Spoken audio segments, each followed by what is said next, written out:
What's up you guys, Sasha here. Now, since I started this channel just a few months ago, I keep getting asked the same question over and over again in comments to every single video, even videos that are nothing to do with credit cards. So I thought I'd go and address it, and I put out a video specifically about this. What to some people may seem like a really simple issue, but a lot of people just aren't aware of the specific details. It is, how do you exactly use a credit card to improve your credit profile or your credit history or your likelihood of being able to qualify for credit products in the future? How do you build your credit using a credit card?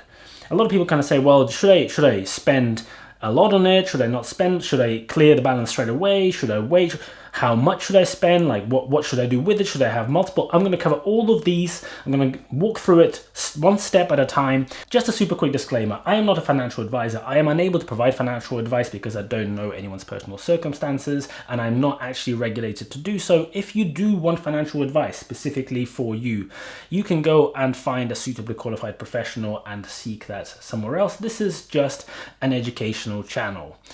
Having said that, the other thing that I wanted to mention is none of this is sponsored by any of the credit cards I'm going to be talking about. They're not paying me to talk about this, because the sponsor for today's video is... No, I don't actually have a sponsor. But if somebody out there would like to sponsor a video so that I actually can earn a little bit of revenue from making these videos, please go ahead and get in touch. I would love to talk to you. Anyway, let's dive right into the video. Step number one, the super simple one, that is, get your credit card. But how exactly do you get it? Where do you go and get your very first credit card? The best thing to do if you're just first starting out is to go and use the various different comparison websites that are available to go and check your eligibility. All the big ones out there, so places like Money Supermarket, Money Saving Expert, which is actually part of Money Supermarket but works in a slightly different way, places like Totally Money, and there's lots of other ones. I'm not going to go through them. Those are probably the biggest ones that I would initially go to. There's compare the market, blah, blah, blah.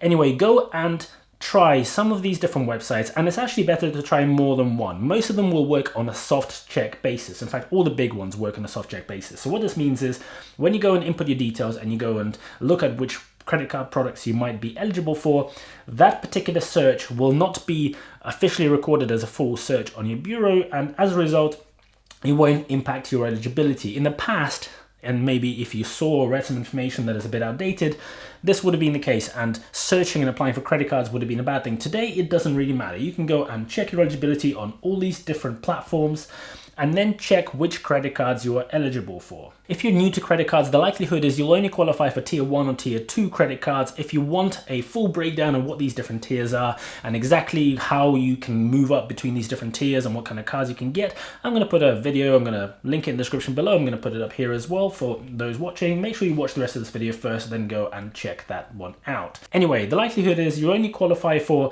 credit cards that are probably not going to be that great. You're probably not going to qualify for the best ones if you're researching this and you're trying to build your credit and you're right at the beginning of your journey. The likelihood is you're either going to get a credit builder credit card or a regular sort of everyday credit card from your bank or something of that type. If you're interested in specific stuff about the first credit cards that you can get as a beginner to the world of credit cards, my very first video that I ever released is about that topic. I'm going to also link that in the description below. And if you're watching this in a few months' time, I will probably have made an update. So I will replace that link with the updated video when that comes out. Anyway, the reason you should go to comparison websites is because there you can go and check your eligibility for multiple different products with just one search on one application. It is true that a lot of providers also do soft checks on their own websites, but it just saves you a huge amount of time. And also, it is really important to remember that on comparison websites, you can often get much better deals and much lower rates than you can get directly with a provider. Now, if you're building your credit, that rate shouldn't really matter. It shouldn't really matter because you shouldn't borrow money and actually pay interest for it. But if you ever came to the situation where just something happened and you had to go and use that credit card to borrow money, if you go through a comparison website, the credit card that's available on, say, the New Day website or the Vanquish website or somewhere else at, let's say, a 34.9 or a 35.9% APR may be available at 29.9 or even 28.9 or 27.9%, the exact same credit card with exactly the same eligibility criteria may be available on the comparison website at a much lower rate.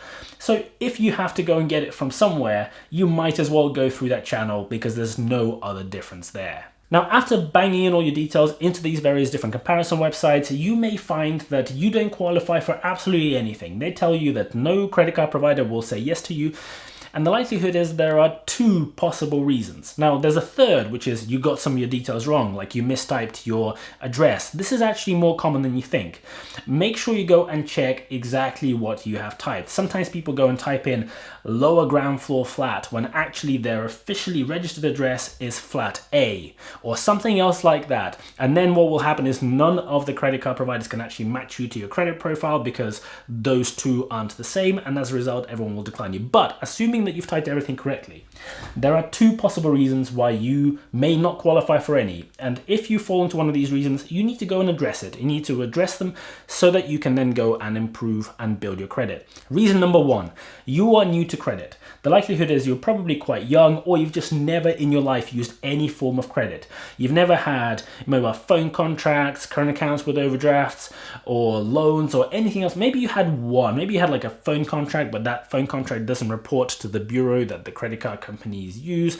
There could be a myriad of reasons, but just you haven't used much credit or none at all.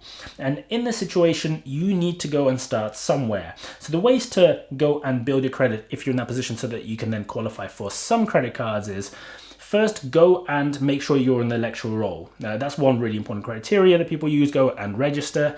Whether or not you care about voting and politics, make sure you go and get on that. Next, go and try to get a mobile phone contract. It doesn't matter if it's the best one out there. It doesn't matter if you prefer pay-as-you-go for whatever reason. A mobile phone contract is becoming increasingly important in credit reports, and it is being reported more and more, and people are using that data more and more. So I'll go and get a mobile phone contract so that data begins feeding through. Next, make sure that if you have a current account, if you are eligible for an overdraft, you go and take that overdraft facility. Go and check with your bank. Go and ask them, can I get an overdraft? Do you need to apply? If you can get an overdraft, but you can't get a credit card, then that overdraft data will begin reporting to the credit reference agencies, and that will help you build credit before you are able to qualify for credit cards. Last, make sure, the point that I just made, make sure you go and check with your own bank. Sometimes your own bank will give you a credit card, even though nobody else will, because they have so much more data about you that they can use. Sometimes that bank will say no via a comparison website, but if you go directly to them, they can go and match the data from your current account, from all the other stuff that you've done with the bank in the past, and that may give them the confidence to give you a credit card where other people won't, because they just don't have access to all of that data. The second reason why you might not qualify for any credit cards is if you have bad credit. And bad credit means that you might have had some kind of trouble either very recently or maybe at some point in the past. Maybe you charged off on your debt, so you stopped paying it and it went into default state. Maybe you had an IVA, so involuntary arrangement to repay your debts. Maybe you had a county court judgment against you for some debts that you haven't repaid. There's a lot of different reasons. Maybe you were declared bankrupt. In all of these reasons, you generally have to exercise patience. So if it's something like that, a lot of credit card providers just won't allow you to get any credit card for at least an 18-month period. Some will allow you to qualify after 12 months, but in a lot of cases, you're probably having to wait somewhere between the 12 and 18 months before you're eligible to qualify for anything. And it's not going to be from the date. So typically there's a delay with reporting of all of this data. So what this means is you may have to wait as long as, say, 20 months from whenever this thing happened before you're able to qualify for a credit card. Now, if that doesn't apply, if you have recently missed a load of payments, if you went several payments behind, or you've had any other trouble like that, like you frequently go over your limit, there's a bunch of other negative markers on your profile, those are also potential reasons why you are being declined. Number one thing to do is to stop doing those things. So make at least the minimum payment on any other credit commitments that you have. Make sure that if you have a loan that you're meeting the monthly repayments. If you have any other credit, that you're meeting the contractually obliged repayments on them. If you have a revolving facility, so like another credit card or some kind of store card, make sure that you're repaying the debt and you're not going above the limit set by that facility. So make sure that everything is in order and everything is being paid on time. Then do whatever you can to bring those balances down. So if you have a mountain of outstanding debt, every month try to take a small cut into it. Try to go and pay just a little bit extra so that debt comes down. all of these will really help. The same thing applies if you are in that original position where if you've had major debt issues in the past, make sure that the stuff you're doing today is good. Make sure that all your payments are on time. Make sure you never go over your limits. Make sure that whenever you are repaying debt, that it is done by direct debit so that you don't miss a date, so that there isn't a situation where you've paid a day too late and it didn't clear in time. Do all these things and eventually you will come to a position where you'll be able to qualify for credit cards. Step number 2 is to go and begin actually spending on that credit card. So when that credit card arrives, you go and open it, you go and authorize it or whatever you have to do, and then you can go and begin spending. Now this is a step that a lot of people actually misunderstand because they either watch videos that are about the US where the way this works is completely different and doesn't apply to the way the UK credit agencies work, or they just watch really bad advice. I see a ton of advice out there that says, oh, hey, just put one thing, put a £5 spend on that credit card a month, and that's what you need to do. Or some people say, well, you need to show that you really use the card, so make sure you go and spend the full amount or whatever. Some people say, oh, you need to spend 30% because 30% of your credit limit is the golden number, because that's what it is sort of, not quite, but sort of in the US, because in the US there's a centralized FICO score that all credit providers use in their decisioning, and that FICO score likes utilizations of 30%. It doesn't apply to the UK. So in the UK, it is a little bit more flexible because every credit provider will have their own rules, but the general rule of thumb is this.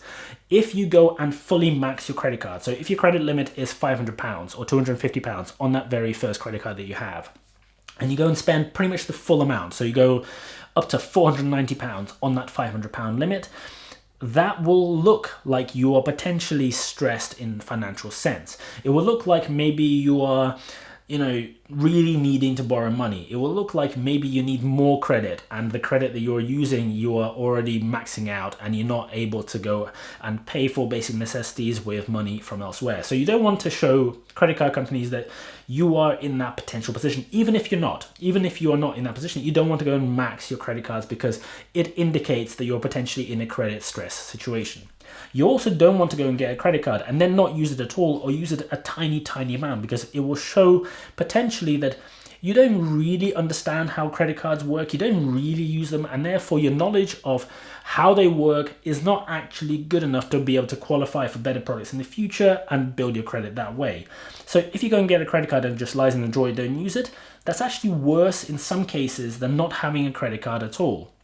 If you go and just put a fiver every now and then on it, again, it's probably not going to actually help you very much because it doesn't show that you understand how it works, that you put regular spending on it and you've repaid balances every single month.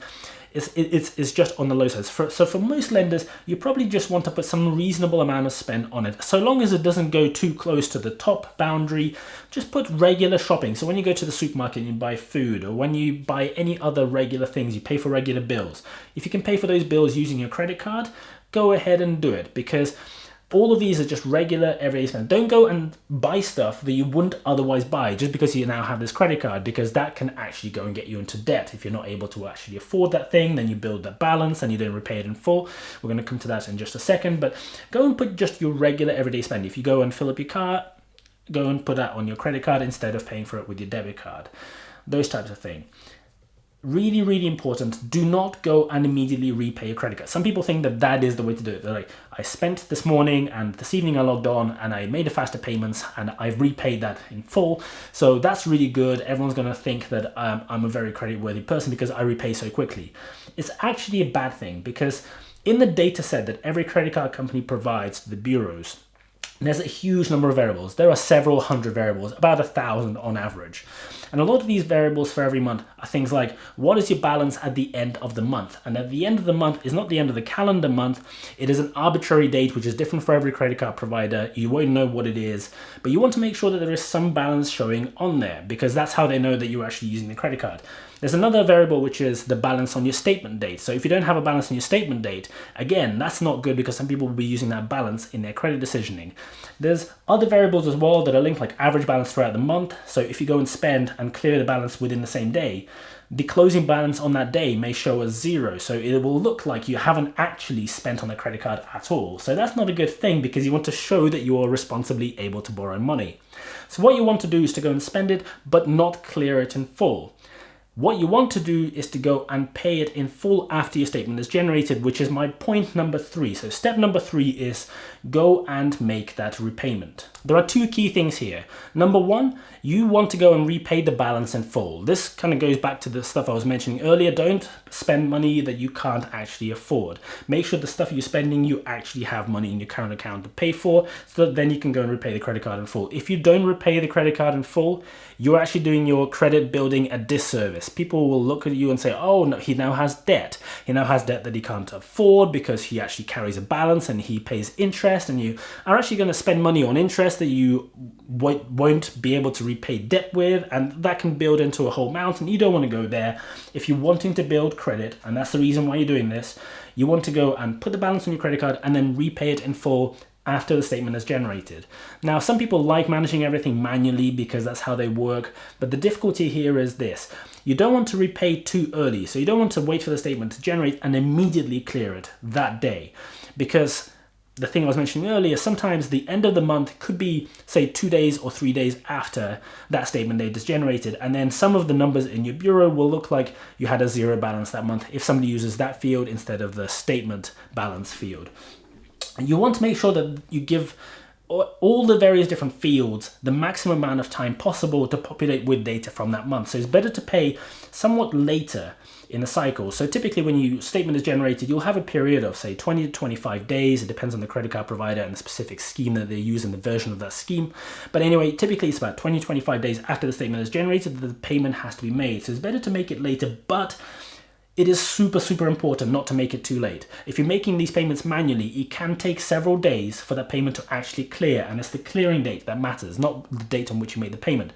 So if you make it like 1 day before or on the day when the payment due date is, you may find that you've actually missed the payment for that month, and that's going to be really bad. That will record as a missed payment on the credit file, which is really bad. You'll incur a £12 missed payment fee. Your credit card provider may have issues with you and begin blocking your card, sending you angry letters and calling you.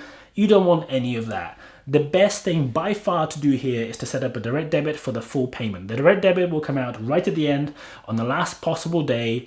It will take the full amount that is due automatically. You won't have to worry about whether it's going to go out, whether it's going to reach there in time. You just need to make sure that your current account has enough money for that direct debit to come out. If it doesn't, what may happen is your payment will bounce, and then the same thing will happen. The direct debit payment bounces, the card provider says no payment was made, and therefore you get the £12 late payment fee, and so on and so on and so on. You don't want that to happen. Make sure that your current account has sufficient balance for that payment to go out so that you never fall into that trap. The last step, step number 4, is probably the simplest in terms of explanation, but the hardest to achieve, and that is you just need to go and do the 3 steps that I just mentioned every single month for a period of time. Now, typically it'll take you 12 to 18 months to build sufficient credit to go and be able to qualify for better products, because that's the sort of time frames on which lots of these metrics that the credit card companies look at are being calculated. They'll look at your average balance trend over the last 12 to 18 months and whether you've made all your payments in that period and so on and so on. So that's how long you may have to wait, but the key is every single month go and use your credit card for some regular purchases so that you build up some kind of balance. Make sure then you wait for the statement to generate, then you will go and repay that full amount of money in full to make sure that you don't incur any interest and for it to actually help you build your credit. And then just keep repeating that time after time, time after time. Ignore all the stuff that you see in terms of the credit scores that Experian, Equifax, and TransUnion show you. Those credit scores are relatively meaningless. In many cases, if you get a credit card and then you begin spending on that credit card, those scores will actually drop. And that's because those scores are not real scores that the credit card companies actually use to decide whether you're eligible or not. They just use some really high-level basic stuff. They'll say, oh, you now have a credit card, and before you didn't have a credit card, therefore maybe you're higher risk. But remember, these scores are just the TransUnion, Experian, or Equifax agencies just trying to roughly indicate what the lenders may decide, and it's the same for mortgage lenders and credit cards. Nobody actually uses these scores. These scores don't even go in many cases to the lenders, so nobody actually cares about that. Regular good use of your credit card is a good thing in the eyes of lenders over the long term. If you're clearing it in full, if you're making the most of the perks as you qualify for better credit cards, you'll then have things like, you know, cashback in some cases or loyalty points. In any case, every credit card gives you Section 75 protection on purchases. So if you buy something and you then have an issue on it and it's more than £100 but under £30,000 in value, then you get protection on that. So the credit card company is jointly liable. So let's say you go and purchase a new kitchen and the company that you purchased it from goes bankrupt before installing it, you'll actually be able to recover that money. You won't be able to do it if you don't use a credit card. There's a lot of other benefits like that. Go and look at some of my other videos where I talk about those. But anyway, it is a good way of building credit, and it's probably the best way of building credit over time. Get that credit card, go and use it, repay it in full, repeat. I hope you guys found this useful. If you have, make sure you go and like this video. That is exactly what you need to do for YouTube to understand that this video was useful, that you actually found it helpful, and that maybe you want other people to benefit from seeing it as well. If you're interested in more content about credit, about financial services products, about making more money and making more of the money that you have, go and subscribe to this channel. That is exactly what I talk about on this channel in every single video. Make sure you hit that bell so you get notifications every single time when I release a new video. I really appreciate you watching if you managed to get this far. Thank you so much, and I'll see you guys later.